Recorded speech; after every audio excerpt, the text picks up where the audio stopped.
Bienvenidos a esta tercera semana de nuestra campaña Vivir la Misa.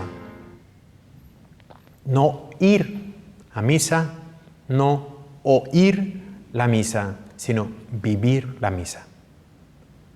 Vamos en esta semana de nuevo a repasar un poco sobre qué es la misa, algunos de los gestos, de las actitudes, algunas de las cosas externas que vemos en la iglesia, y después vamos también a repasar algunas de las partes de la misa rápidamente para que todo eso nos ayude a vivir mejor nuestra misa, a vivir esa misa que cada uno de nosotros, en la que cada uno de nosotros participa cada semana o cada día. ¿Qué es la misa? La misa es una celebración de la nueva alianza.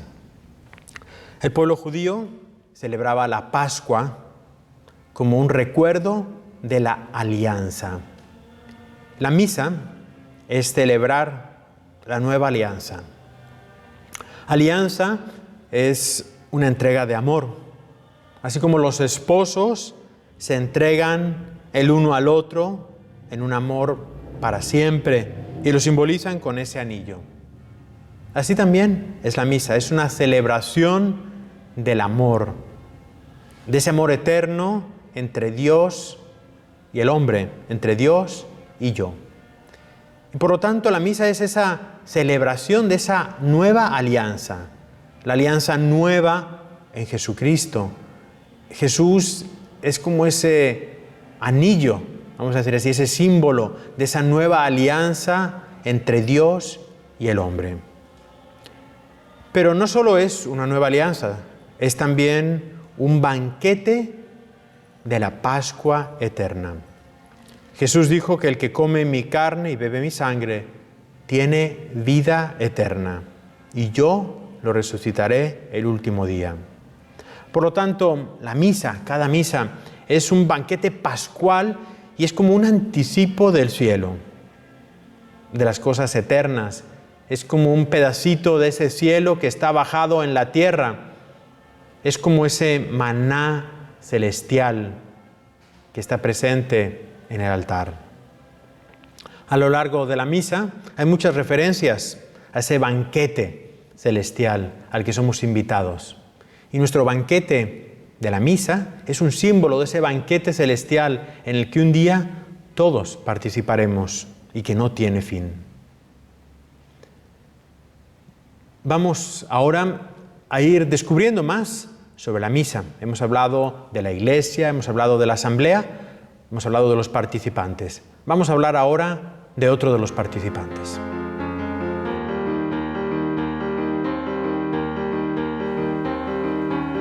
Hemos hablado de la asamblea y ahora nos toca hablar del sacerdote. El sacerdote representa a Cristo. Él no es Cristo, pero Él nos representa a Cristo en su humanidad. Jesús es el único sacerdote y nosotros los sacerdotes participamos de ese sacerdocio de Cristo. Los sacerdotes son los que hacen presente, visible a ese Cristo. El sacerdote de alguna manera en la misa presta su cuerpo, su boca, sus palabras a Jesús. De tal manera que cuando el sacerdote está consagrando el pan y el vino, él puede decir, este es mi cuerpo, esta es mi sangre. Porque en ese momento él está actuando en la persona de Cristo. Es el cuerpo de Cristo, es la sangre de Cristo. Pero el sacerdote ahí en ese momento está prestándole a Jesús sus bocas, sus palabras, para que él pueda decir de nuevo esa consagración. El sacerdote está al servicio de la asamblea. La misa no es solo del sacerdote, es de todos nosotros, pero él es el que está dirigiendo a la asamblea en esta alabanza, en esta oración, en esta súplica. El sacerdote representa a Cristo, pero otras veces él está con la comunidad pidiéndole a Dios. Los vestidos que usa el sacerdote durante la misa son especiales, son diferentes y simbolizan esa fiesta, porque es algo especial, es algo diferente y el sacerdote por eso se reviste para no ser él sino ser ese Cristo que se reviste de Cristo y que está presente con nosotros en la fiesta. También el pueblo debería venir a la misa con un vestido especial. Cuando éramos pequeños, cuando yo era pequeño, nos decían que nos teníamos que vestir de domingo para ir a la misa. Porque para ir a la misa íbamos con nuestro mejor vestido, íbamos con zapatos, íbamos con un pantalón, íbamos bien vestidos, porque nos íbamos a encontrar con Dios. Así, también el pueblo debería venir a la misa vestido para un encuentro con Dios. Cuando vamos a una fiesta, nos vestimos bien, nos vamos a la peluquería, nos peinamos, nos rasuramos. Venimos a una fiesta con Dios. ¿Cuál es mi actitud cuando vengo? ¿Quiero venir de esa misma manera o no? Los vestidos del sacerdote son de distintos colores y los ornamentos que usa el sacerdote son diferentes. En primer lugar, el sacerdote siempre se coloca el alba. El alba es como esta túnica blanca que el sacerdote se coloca y que representa esa pureza. Ya los sacerdotes también del Antiguo Testamento llevaban unas túnicas parecidas a esta que representaban esa pureza, ese limpiarnos, esa blancura que, aunque el sacerdote es pecador, quiere de alguna manera representar esta vestidura que se llama alba. Y tenemos después los colores, los distintos colores que se usan. Se usa el color blanco como símbolo de esa fiesta, de ese triunfo, de esa luz. Acuérdate de Cristo que se transfigura y nos dice que tenía una vestidura blanca, completamente blanca. Y se usa en los días de fiesta. Usamos también el color rojo, que significa esa sangre de los mártires, esa sangre de Cristo, o también el fuego del Espíritu Santo. Se usa, por lo tanto, en las fiestas de los mártires, en el Viernes Santo, en las fiestas también relacionadas con el Espíritu Santo.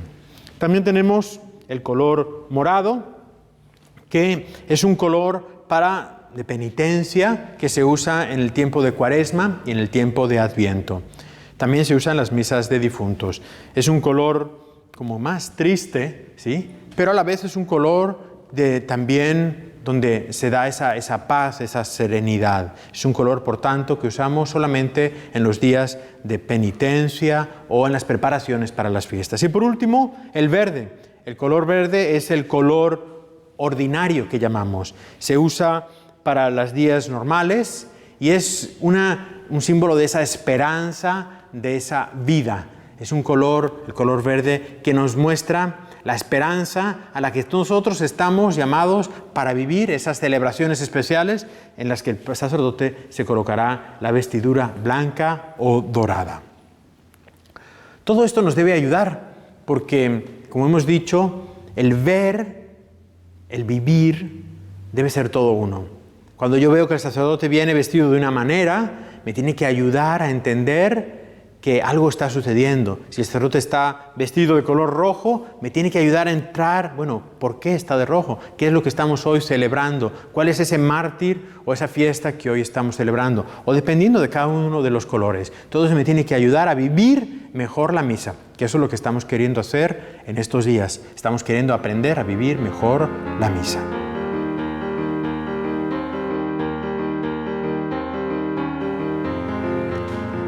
A la misa venimos no solo a escuchar, venimos también a hablar.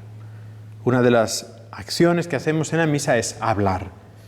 Es un diálogo entre Dios y el pueblo, un diálogo entre yo, cada uno de nosotros, y el sacerdote. Por lo tanto, debemos responder con firmeza, con convicción, con sentido. Saber lo que estoy diciendo.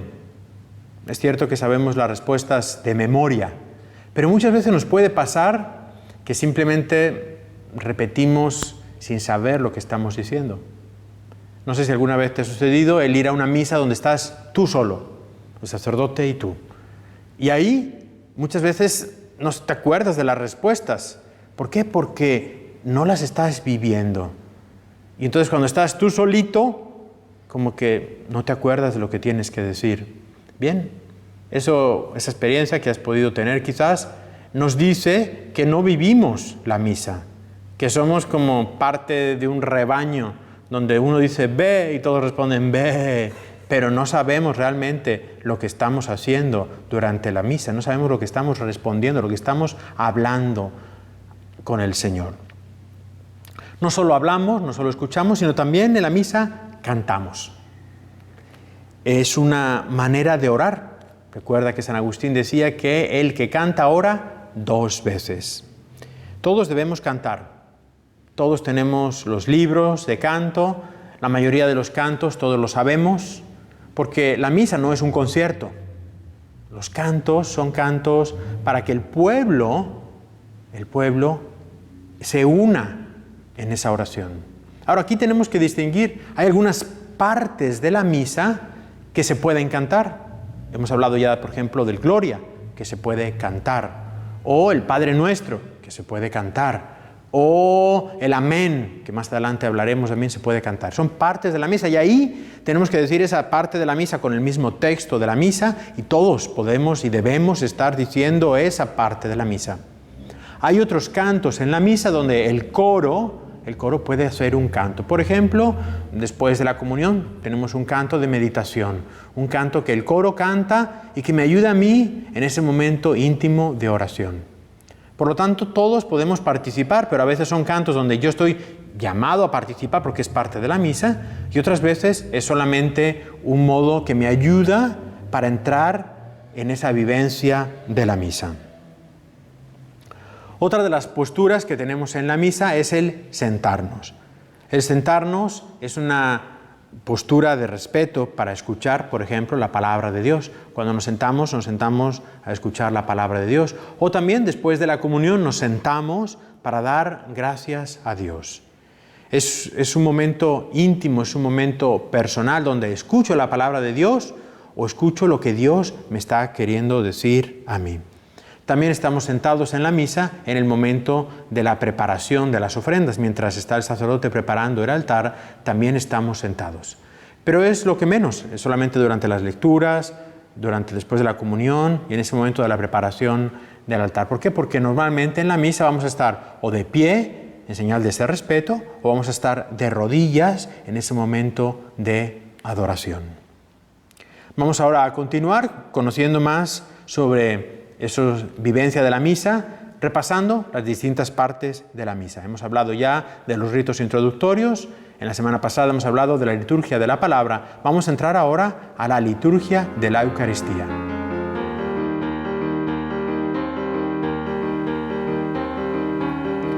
La liturgia eucarística es la segunda liturgia de la misa y es una de las liturgias también más importantes. Hemos dicho que es importante la liturgia de la palabra, que nos alimenta. Y ahora vamos a empezar con esta liturgia de la Eucaristía. El sacerdote abandona el ambón, donde estaba la palabra, y se dirige al altar. Y aquí es el nuevo centro de atención para el resto de la misa, es el altar. En primer lugar, se hace normalmente la colecta. La colecta no es solamente el modo como yo contribuyo a la iglesia para pagar los gastos. La colecta quiere significar también esa participación de todos en ese pan y en ese vino. Y por lo tanto, así como viene el pan y el vino, así también viene mi colecta, lo que yo he participado para ese pan y ese vino. Es por lo tanto una simbología. Y así como ese pan y ese vino viene por el centro de la asamblea y se dirige hasta el altar, así también yo tengo que poner ahí, en ese pan y en ese vino que se acerca al altar, todo mi ser, todas mis peticiones, todos mis deseos, todo tiene que venir también al altar por ese pasillo central para acercarse a ese momento principal de la Eucaristía. ¿Cuánto dar en la colecta? Bueno, pues cada uno en su conciencia debe saber.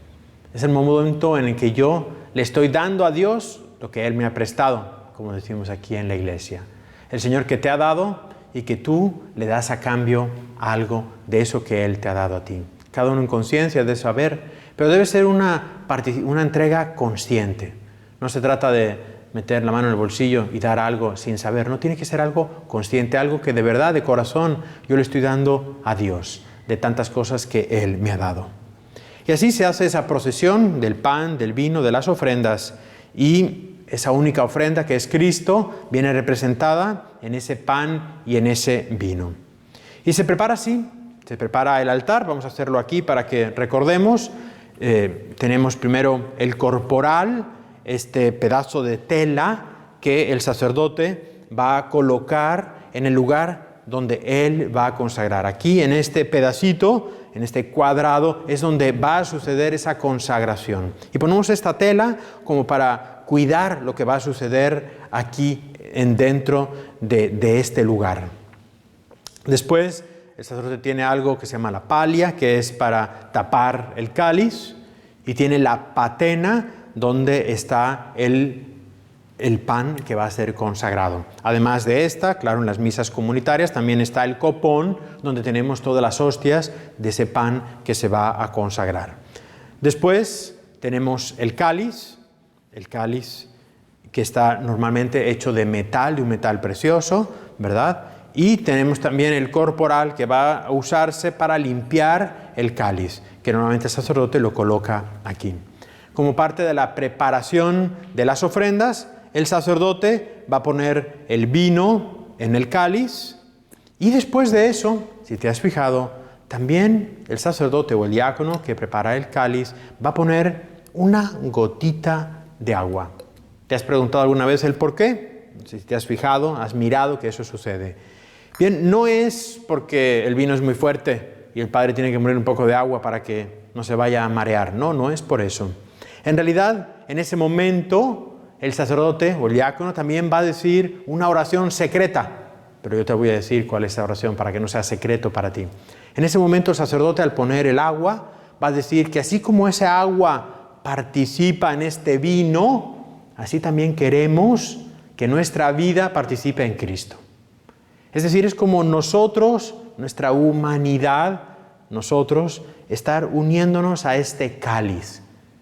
Y lo que damos es agua, nada, pero es unido. También nos recuerda, por supuesto, el agua que sale del corazón de Cristo en ese momento de la crucifixión. Nos dice el Evangelio que salió sangre y agua. Y por eso nos recuerda también ese vino y ese agua, esa sangre y ese agua.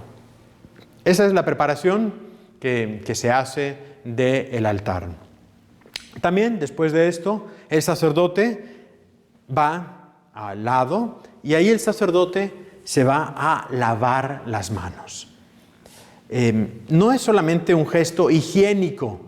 El sacerdote tiene las manos sucias y antes de darme la comunión se va a lavar las manos. No, no es eso. Es un símbolo de lo que está sucediendo internamente. El sacerdote quiere purificarse.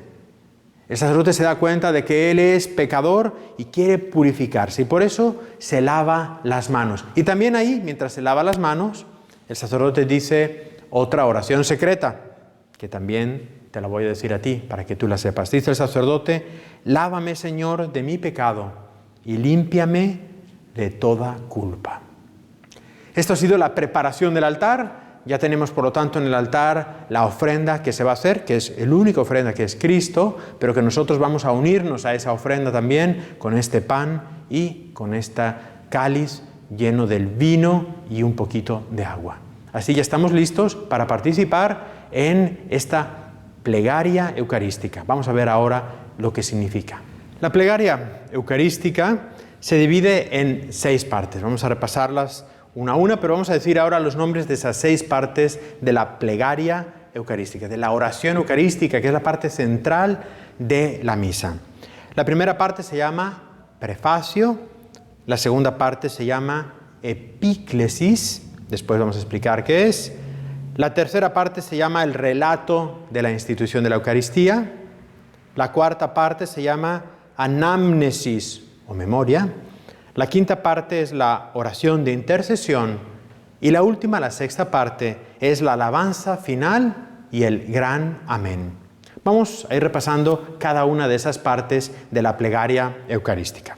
En primer lugar, tenemos el prefacio. El prefacio es un diálogo que tenemos con el sacerdote.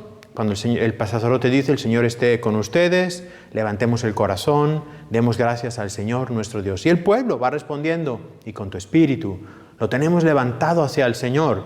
Es justo y necesario. Es un modo de levantar, no solo porque ya estamos de pie, pero levantar nuestro espíritu, nuestro corazón hacia ese momento culminante que se está creando. Es como una expectativa, todo se vaya acercando, el momento más importante que va a venir en unos instantes.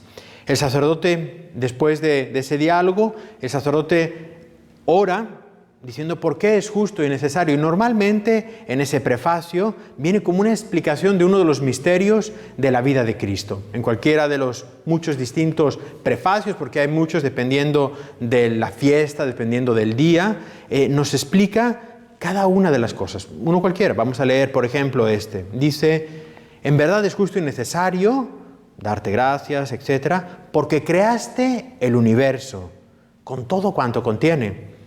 Porque determinaste el ciclo de las estaciones, la primavera, el verano, el otoño, el invierno, y porque formaste al hombre a tu imagen y semejanza, porque lo hiciste dueño de todo, de un mundo portentoso, para que en tu nombre dominara la creación entera, y al contemplar la grandeza de tus obras, en todo momento te alabara. Qué hermosa esa oración, ¿verdad? Y como esa, todas las veces, cada uno de los prefacios tiene una hermosa oración. Al final de ese prefacio estamos uniéndonos a los coros de los ángeles, de los arcángeles, y todos juntos decimos: Santo, Santo, Santo es el Señor. Ese es ese canto de los ángeles y de los arcángeles y de los santos en el cielo. Nos dice la Escritura que delante de Dios están ahí cantando eternamente ese canto. Y nosotros nos unimos a ese canto de toda la Iglesia, alabando a Dios. Es el lugar donde se une el cielo y la tierra. Allí en el altar, en ese santo, estamos uniéndonos a la Iglesia triunfante en el cielo. Después de eso, después del prefacio, viene la plegaria eucarística, y en esa plegaria eucarística viene en primer lugar el momento de la epíclesis. ¿Qué quiere decir epíclesis? Es una palabra griega que significa llamar, invocar. ¿A quién llamamos? ¿A quién invocamos? Al Espíritu Santo. ¿Por qué? Porque es una oración especial, porque el Espíritu Santo es el que va a hacer que este pan y que este vino en este cáliz es el que va a transformarlo realmente en el cuerpo y la sangre de Jesús. Nosotros, por lo tanto, hacemos una oración especial, y normalmente en esa oración el sacerdote pone las manos sobre la ofrenda. Puede ser sobre el cáliz o sobre las dos, o sobre así más o menos. Es un modo de pedir que el Espíritu Santo descienda sobre esta ofrenda. Es un momento muy importante, el momento de la epíclesis. Ahí es el momento en que ya nosotros nos colocamos de rodillas antes de esto, ¿verdad? Al final del santo, porque ha comenzado ese momento central de la Eucaristía, donde Cristo se va a hacer presente, donde el Espíritu Santo se hace presente de manera importante en la epíclesis para poder santificar estos dones que vamos a presentar. Después de esto viene el relato de la consagración. El sacerdote que le presta, como decíamos, sus palabras y su cuerpo a Jesús para que Él pueda de nuevo decir estas palabras sobre este pan y sobre este cáliz. El sacerdote, por lo tanto, se inclina un poco como para significar también ese respeto y esa centrarse en lo que está sucediendo aquí. Y todos nosotros debemos seguir con atención esos gestos, y también nosotros unirnos a esa palabra del sacerdote que nos está recordando lo que sucedió en la última cena, cómo Cristo tomó el pan, dijo esas palabras y le entregó a los discípulos, cómo Cristo tomó el cáliz, dijo esas palabras y entregó su sangre también a los discípulos. Es el momento en el que se da esa transustanciación que decíamos. Es decir, el pan después de eso deja de ser pan. Y el vino después de eso deja de ser vino. Y es de verdad el cuerpo y la sangre de Cristo. Y por eso el sacerdote, el primero, cuando coloca de nuevo este pan que deja de ser pan y lo coloca de nuevo en la patena, lo primero que hace es adorarlo. Se coloca de rodillas para simbolizar ese misterio que él mismo se sorprende que ha sucedido por medio de él. Y lo mismo después del cáliz, cuando coloca el cáliz sobre el altar y él mismo de nuevo se coloca de rodillas para significar ese misterio en el que él está participando. Y así el sacerdote nos dice, este es el sacramento o el misterio de nuestra fe. Y todos respondemos diciendo, anunciamos tu muerte, proclamamos tu resurrección. Ven, Señor Jesús. Ese cántico que nos muestra que aquí está Cristo muerto y resucitado. Qué hermoso, Cristo muerto y resucitado. Y por eso le decimos, ven, Señor Jesús, ven a nuestras vidas, tú que estás muerto, pero también que estás resucitado. Después del relato de la consagración viene la siguiente parte, que es la anamnesis, otra palabra griega que significa memoria. Y ahí es el momento en que el sacerdote va a recordar esos sacramentos, va a recordar, esos misterios de la salvación.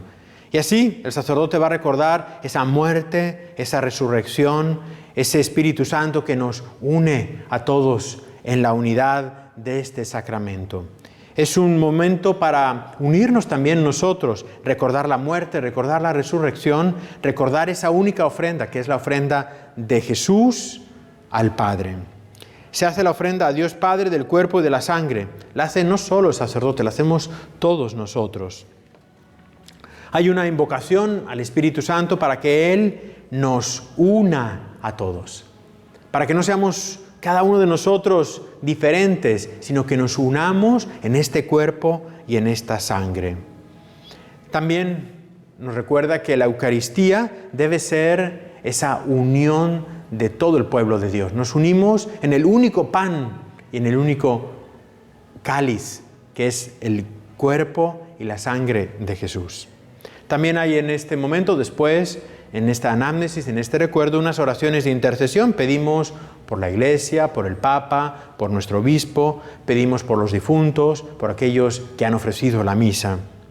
Y al final, llegamos al final de esta plegaria, al momento culminante, cuando el sacerdote va a levantar de una manera en alto, va a levantar la patena con el cuerpo de Cristo, va a levantar el cáliz con la sangre de Cristo a lo alto y va a decir una oración hermosa que dice, por Cristo, con Él y en Él, a ti Dios, Padre omnipotente, en la unidad del Espíritu Santo, todo honor y toda gloria por los siglos de los siglos. Es el momento en que el sacerdote está ofreciendo al Padre a Jesucristo.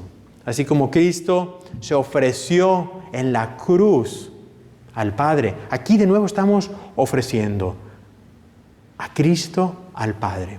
Es el momento de esa alabanza, de que tenemos a Cristo con nosotros y lo estamos ofreciendo a Dios. Es un momento muy importante de la Eucaristía. Y todos nosotros respondemos con lo que se llama el gran amén. No es solamente un amén, es el gran amén, donde todos después de eso aclamamos amén. Debemos hacerlo con entusiasmo. Nos decía San Jerónimo que cuando se decía este amén, retumbaba como un trueno a la iglesia. Debe ser un amén rotundo, un amén de que estamos entregándole eso al Padre y estamos diciéndole todos, así es. No es solo Jesús el que se entrega, sino también nosotros, porque nosotros estamos con Él y en Él. Nos estamos entregando todos nosotros al Padre en ese momento. Aquí termina la plegaria eucarística y después sigue el momento en que nos vamos a preparar para recibir este cuerpo y esta sangre. Esperamos que todo esto te ayude para vivir mejor la misa, para que la siguiente vez que vayas a la misa te fijes en todos esos detalles y así puedas no solo ir a la misa, no solo oír la misa, sino vivir la misa.